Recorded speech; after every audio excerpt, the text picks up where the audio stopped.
जाने के बाद उजड़े सिंदूर से व्यतीत पत्नी, काश यह सपना ही होता, क्योंकि मेहंदी का रंग हल्का भी नहीं हुआ था। मन की हसरतें पूरी भी न हुई थी और प्रियांश का पार्थिव शरीर कल्याणी के सामने था। बाहर मीडिया का शोर है, उससे ज्यादा शोर कल्याणी के हृदय में मच रहा है। कितना कुछ है उसके भीतर, उसे समझ ही नहीं आ रहा है कि वह कहाँ है। एक पल वह कमरे में चल रही एसी से खुद को यकीन दिलाती है कि वह पहाड़ों की ठंडी हवाओं में नहीं, मैदानी इलाके में वापस लौट आई है। और दूसरे ही पल उसे लगता है कि उसने एक खौफनाक सपना देखा है और नींद खुल जाने से उसकी जान बच गई है। कभी उसके जहन में ख्याल आता है कि अभी उसकी शादी हुई ही कहाँ है, अभी तो उसके हनीमून की जगह ही फाइनल नहीं हो पाई है। प्रियांश भी तो फोन पर यही कह रहा था। सुनो, एक बात तो पूछनी ही रह गई। यही घंटा भर पहले ही तुमने कितने प्रश्न किए थे? कौन सा रंग पसंद है, कौन सी मिठाई पसंद है, कौन सी किताब पसंद है, अब और क्या रह गया है? मुझे तो लगता है तुम्हारी कोई गर्लफ्रेंड कभी रही ही नहीं। तुम ऐसा कैसे कह सकती हो? क्योंकि जो बातें तुम मुझसे पूछते हो ना, वह टीन एजर एक दूसरे से पूछते हैं। हमारी 2 महीने में शादी होने वाली है, कुछ मैच्योर बातें करो। तुम ही बता दो ना फिर वह मैच्योर बातें। प्रियांश ने कहा, हम लोग हनीमून पर कहाँ चले? यह पूछो तो लगे भी कि होने वाले पति पत्नी की बातें हैं। ओह हाँ, दरअसल पूछना तो यही चाहता था, मगर वह गले में अटक कर रह गया था। प्रियांश ने झिझक कर कहा, सो स्वीट, तुम कितने सौम्य हो। वह गाना सुना है, बड़ा भोला सा है दिलबर। मुझे तो लगता है कि तुम शादी के बाद भी मुझसे पूछे बिना मेरा हाथ नहीं पकड़ोगे। कहोगे, सुनो, क्या मैं तुम्हारा हाथ थाम सकता हूँ? उड़ा लो मजाक। शादी के बाद ही तुम्हें पता चलेगा कि मेरी पकड़ कितनी मजबूत है। अभी तो तुम पराई ही हो मेरे लिए। एक बार हमारी शादी हो जाए, फिर देखना मेरे हाथों की पकड़। अरे देखो ना, जो पूछना था वह तो रह ही गया। हनीमून की जगह ना, मैं हनी हूँ और तुम मून हो। जब हम दोनों एक साथ हो जाएंगे तो वह जगह हनीमून की अपने आप हो जाएगी। उसके लिए क्यों परेशान हो? कल्याणी खिलखिलाई। तो ठीक है, मैं बेकार ही 1 हफ्ते से टूर एंड ट्रैवल के साथ मातापच्ची करने में लगा हुआ था। सोच रहा था कि तुम्हें सरप्राइज दूं, लेकिन मेरे दोस्त तीमर ने कहा, यार ऐसी गलती न करना। मैंने अपनी सुहाग सेज लाल गुलाब से भर दी थी और मेघना की छींक छींक कर हालत खराब हो गई। पता चला कि उसे गुलाब का हर फूल से एलर्जी है। वह दवा खाकर सो गई और अपनी सुहागरात की ऐसी की तैसी हो गई। अब समझ आ गया कि फल, फूल, मिठाई के बहाने तुम मेरी एलर्जी पता लगाना चाहते हो। तो सुनो, न तो मुझे किसी फल फूल से एलर्जी है और न ही पहाड़ों की चोटियों व समुद्र के गहराइयों में जाने से कोई डर या फोबिया है। तब ठीक है, मैंने अंडमान और कश्मीर यानी या तो अपने देश के नक्शे में टॉप पर या एकदम चरणों में बिछे हुए आइलैंड को फाइनल किया हुआ है। दोनों में कौन सी जगह है, अब यह सीक्रेट रहेगा। प्रियांश ने उत्साह से भर कर कहा, अभी 2 महीने बाकी है। देखती हूँ तुम्हारे पेट में कितने दिनों तक बात बचती है। कल्याणी का चेहरा ठंडे कमरे में भी गर्म आंसुओं से भीग रहा था। प्रियांश की वो आवाज़ अब भी उसके कानों में गूंज रही थी। देखना मेरी पकड़ कितनी मजबूत है। उसने मुंह पर हाथ रखकर रोने की आवाज़ दबाने की कोशिश की, पर जैसे उसके भीतर कोई नदी उफान पर हो और बांध टूटने वाला हो। कमरे के हर कोने में उसे वो बातें सुनाई दे रही थी जो कभी उसकी मुस्कान का कारण थी। अब वही यादें उसके दिल को चीर रही थी। 2 हफ्ते पहले की बात, कल्याणी अपने कमरे में मेहंदी लगाई बैठी थी। उसके हाथों पर प्रियांश का नाम ढूंढने के लिए सहेलियां मज़े ले रही थी। वह बार बार मोबाइल स्क्रीन को टटोल रही थी कि शायद प्रियांश का कोई मैसेज आ जाए। उसी वक्त एक वीडियो कॉल आया। क्या हाल है मेरी होने वाली दुल्हन का? हाथ देखो, पूरा नाम लिखा है।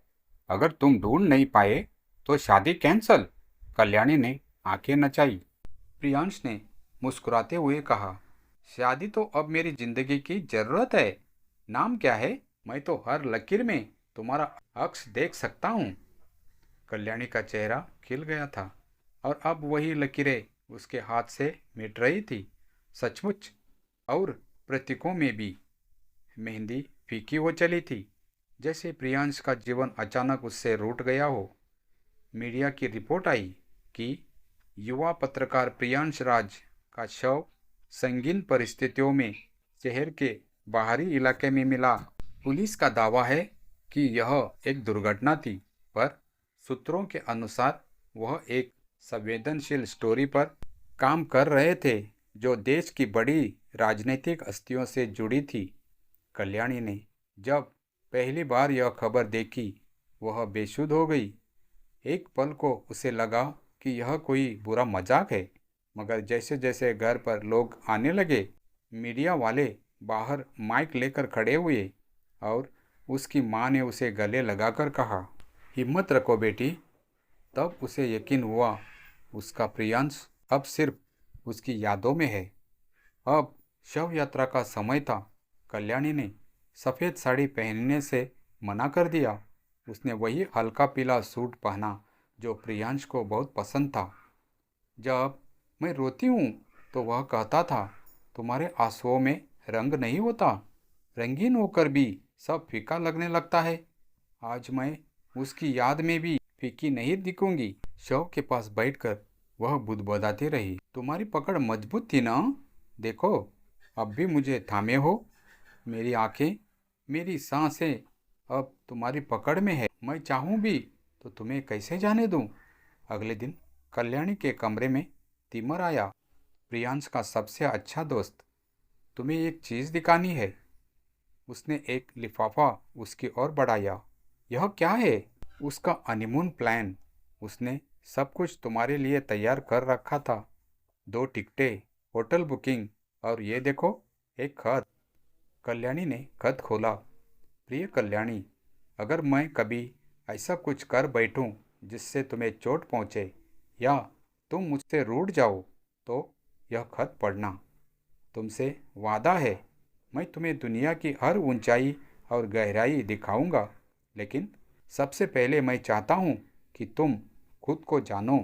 तुम बेहद मजबूत हो और एक दिन इस दुनिया को वो कहानियाँ सुनाओगी जिनका सच कोई और कहने से डरता है।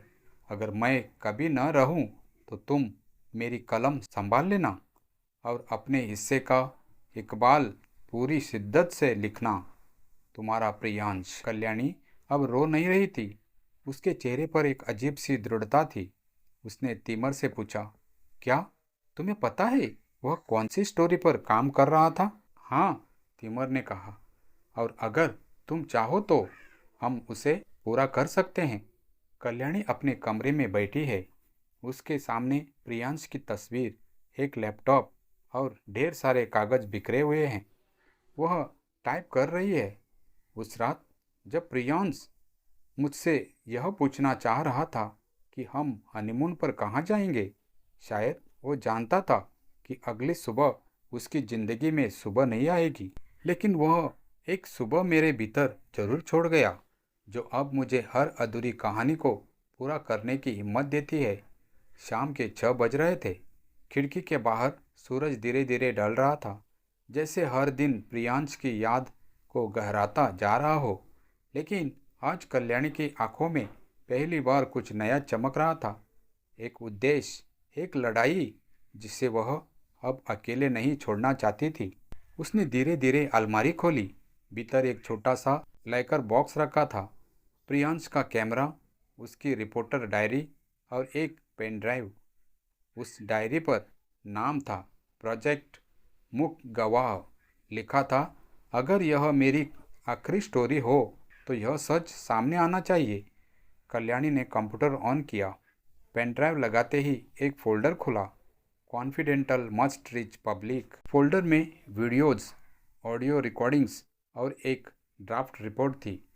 कच्ची बस्तियों की ज़मीन पर साजिश, राजनीति और माफिया का गठजोड़।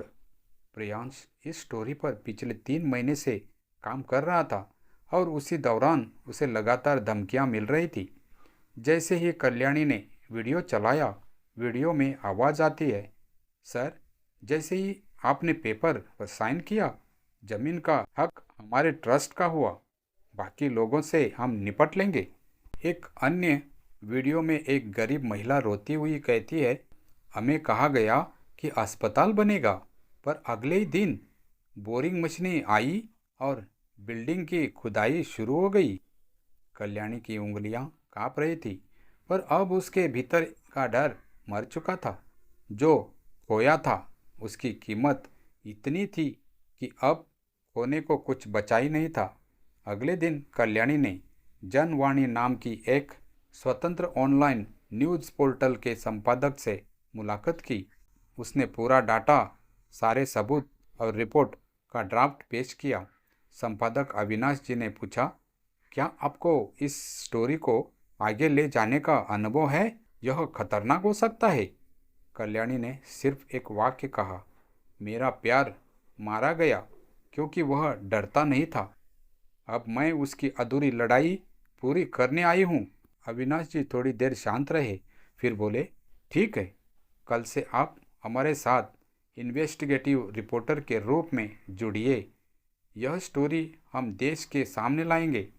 अगले कुछ हफ्तों में कल्याणी ने पीड़ितों से मुलाकात की, बिल्डिंग साइट पर जाकर सबूत इकट्ठा किए और उन राजनेताओं के बयानों के रिकॉर्ड निकाले जो उस ट्रस्ट के नाम पर बस्ती उजाड़ने में शामिल थे। उसने एक वीडियो डॉक्यूमेंट्री बनाई, प्रियांश की आंखों से, जिसमें उसने बताया कि कैसे झूठे वादों के पीछे सच्चाई को दबा दिया गया। वह कैमरे के सामने पहली बार बोली, मैं कल्याणी हूँ, एक पत्रकार की मंगेतर, जो अब सिर्फ किसी की होने वाली पत्नी नहीं, एक जिम्मेदार नागरिक भी है। समाज ने उस डॉक्यूमेंट्री को पूरा समर्थन दिया और डॉक्यूमेंट्री वायरल हुई। तब हजारों लोग सड़कों पर उतर आए। कोर्ट ने स्वतः संज्ञान लिया। पूरे ट्रस्ट की जांच के आदेश दिए गए। कई नेताओं को समन भेजा गया। कल्याणी का चेहरा अब मीडिया में भी दिखने लगा। शहीद पत्रकार की मंगेतर अब न्याय की लड़ाई में अगली पंक्ति में खड़ी है। कुछ महीने बाद कल्याणी उसी जगह पहुंची जहां प्रियांश का पार्थिव शरीर मिला था। उस वीरान मैदान में अब एक शहीद पत्रकार का स्मारक बन रहा था। कल्याणी प्रियांश के स्मारक के सामने खड़े होकर अपने शब्द व्यतीत कर रही थी। प्रियांश, मैंने तुम्हारा वादा पूरा किया। तुम्हारी कहानी अब अधूरी नहीं रही। मैं अब भी हर रात तुम्हारे गुनगुनाए शब्दों को याद करती हूँ। तुम हनी हो, मैं मून हूँ, और अब जब भी मैं ऊपर आसमान में चांद देखती हूँ, तुम मुस्कुराकर कह रहे हो, देखो, तुम्हारी कलम की पकड़ भी कमज़ोर नहीं है, कहकर फूट फूट कर रोने लगी।